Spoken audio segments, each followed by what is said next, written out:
The majority of lemon cultivators spend months or even years waiting for their trees to produce blossoms. They are completely unaware that a single basic ingredient found in nearly every household or garden shed is the exact reason their trees remain persistently green and without flowers throughout the season. Meanwhile, the growers whose trees are blooming and fruiting heavily have quietly figured this out and are not sharing their secrets. If you are serious about cultivating lemons that produce massive blooms and a strong fruit set year after year, then you should hit that subscribe button right now. Every week on this channel, I provide real field-tested lemon growing strategies that actually function in your garden, rather than just in a laboratory setting. This is practical expertise from someone who has raised lemons through every possible season and every potential mistake. You need this information in your feed. In this video, I am going to reveal exactly what that specific ingredient is, explain why it functions on a biological level, show how professional cultivators utilize it strategically, and walk you through the entire process step by step so you can implement it on your own tree starting this week. By the conclusion of this video, your lemon tree will never leave you confused again. You will understand exactly what it requires and when, and flowering will no longer seem like a mystery or a gamble. Let us begin with the actual situation most lemon growers find themselves facing. I want you to realize that if your lemon tree has refused to produce flowers, you are certainly not alone.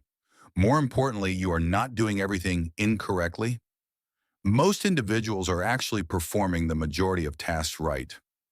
The watering is sufficient, the sunlight is available, the soil quality is not terrible. Perhaps they have even applied fertilizer a few times. Yet there is nothing. No buds, no blossoms, just thick, shiny leaves and total silence. That is one of the most aggravating experiences in gardening because visually, the tree appears healthy. It is green and growing, but it has absolutely no interest in reproducing, which is ultimately what flowering and fruiting really are. The tree's method of reproduction. Here is what most growers fail to understand. A lemon tree that is too comfortable will not flower. Read that again. Too comfortable. When a tree possesses everything it needs, consistent warmth, regular water, steady nutrients, and no stress, it enters what I refer to as a growth comfort zone. It simply continues to produce leaves and branches. It is thriving vegetatively. Vegetative growth and reproductive growth, or flowering, are actually in competition with one another inside the plant. The tree is essentially making a choice every single day. Do I keep growing or do I start reproducing? If everything is too comfortable and consistent, it chooses to keep growing. It feels no urgency to flower. It feels no pressure to create fruit and seeds to sustain the next generation. Why would it? Life is good, resources are abundant, and there is no signal indicating that anything needs to change. This is the fundamental mistake I observe from back garden gardeners all the way to small-scale commercial growers who are just starting out. They treat their lemon trees identically all year round. They use the same watering schedule in summer and winter. They use the same fertilizer application every month without considering what the tree is being told by that feeding. They maintain the same ambient conditions, the same soil moisture, and the same everything. Yet they expect the tree to flip a switch and suddenly bloom. That is not how a lemon tree thinks. That is not how any fruit tree thinks. These trees evolved over tens of thousands of years in environments where seasons shifted, where droughts occurred, and where nutrients were not always available on a predictable timeline. That stress and those changes are what trigger reproduction. When conditions become more difficult, the tree's survival instinct dictates, I need to produce seeds now while I still can. Now here is where the science comes in, and I promise to keep this simple and useful. No textbook jargon, just what you actually need to comprehend. Inside every lemon tree, there are two hormonal processes that are always in a state of balance. That balance determines whether your tree flowers. The first is cytokinin activity. This is the hormone that drives cell division and vegetative growth. Leaves, branches, and roots are all cytokinin territory.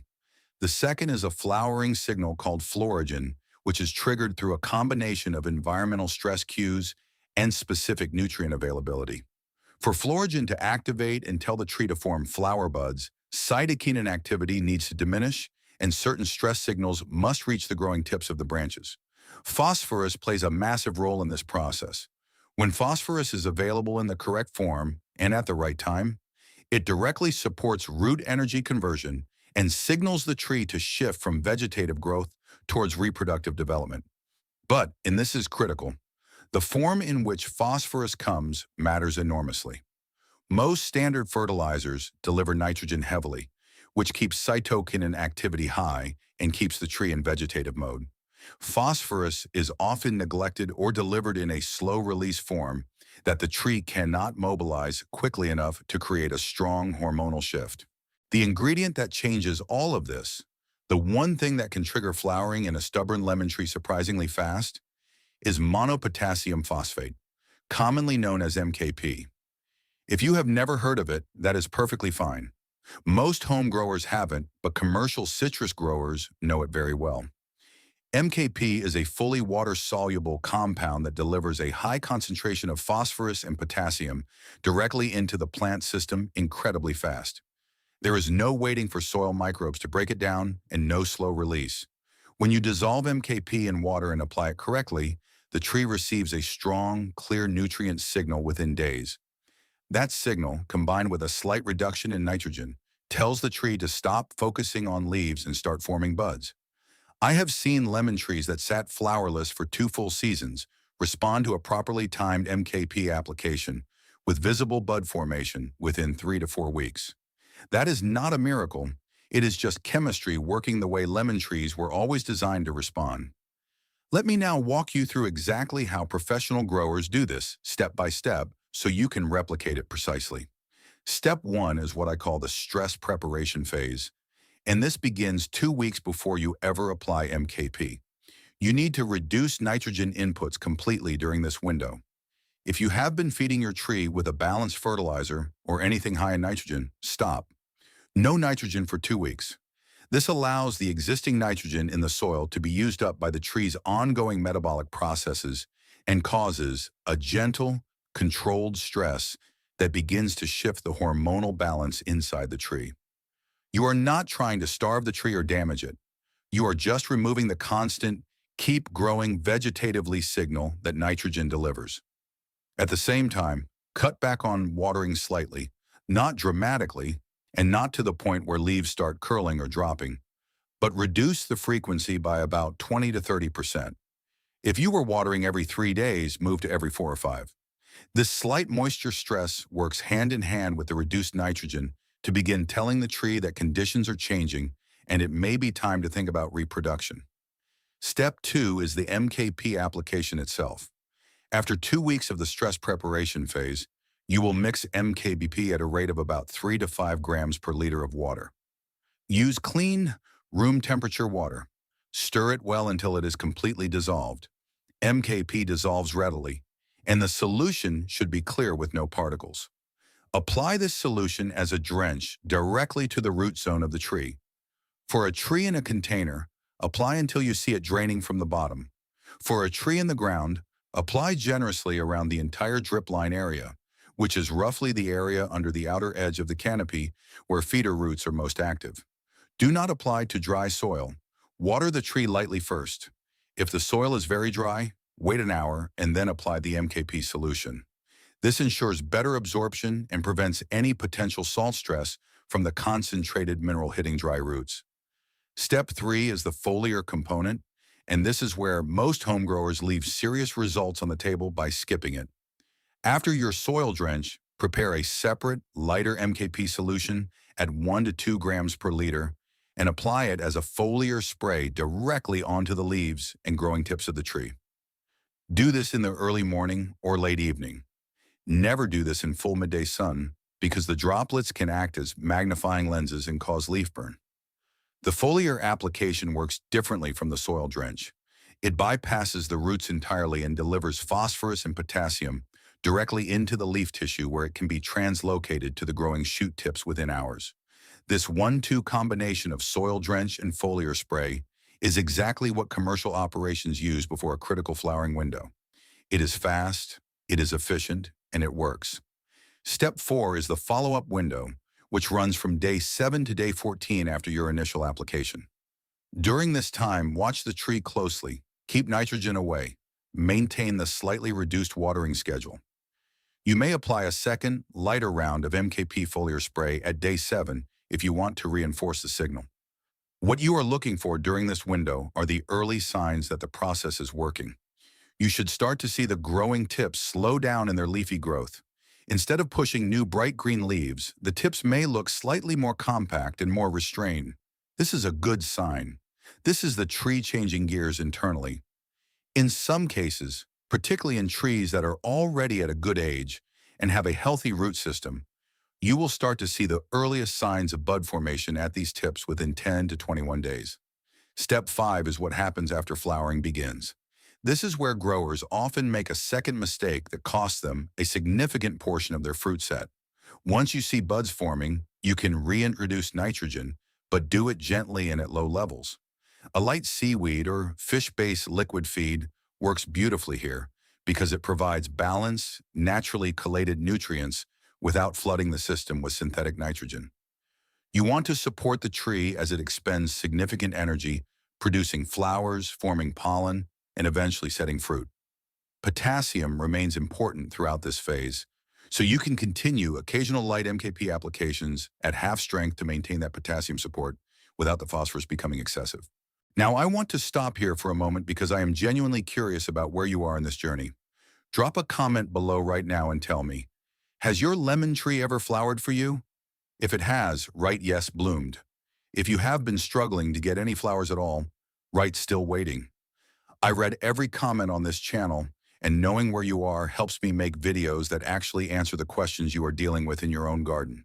So take 2 seconds, yes bloomed or still waiting, and drop it in the comments right now. I want to hear from you. Let me now talk about what this looks like in a real-world field scenario, because I think it helps to visualize this process on an actual tree rather than in the abstract. Imagine you are standing in front of a lemon tree. Let's say it is about 3 years old, planted in the ground, growing in a warm climate with good sun exposure. It is a decent-sized tree, maybe 1.5 meters tall, with a nice spread of branches. The leaves are a beautiful deep green. The tree looks strong.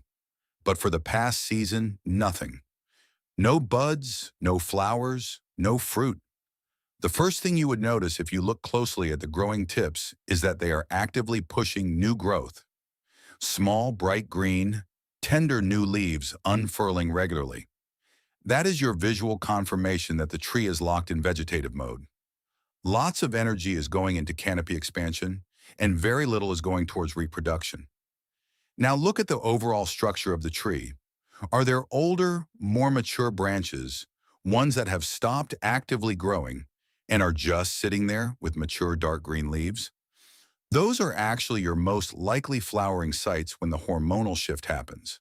The buds will form at the nodes on these more mature branches, not at the actively growing young tips. Keep that in mind as you apply your MKP program because it helps you know where to direct your foliar spray for maximum effect. Target those mature secondary branches, not just the outer canopy. After you have completed the stress preparation phase and applied your first MKP drench in foliar spray, come back to your tree every 2 to 3 days and just observe. Do not obsess and do not overcheck, but look. You are watching for any change in the color or texture of those mature branch tips. You might notice a very slight thickening at certain nodes, small, tight green bumps that were not there before. Those are emerging buds. They start incredibly small, sometimes just 1 or 2 millimeters, and they can be easy to miss if you are not paying attention. Once you see them, you will feel a surge of excitement that every grower knows. That moment when you realize the tree has finally shifted and the season is about to change on that tree. Those buds will swell over the following days. You will see them push apart slightly and begin to show the white of the petals inside. The fragrance will follow soon after.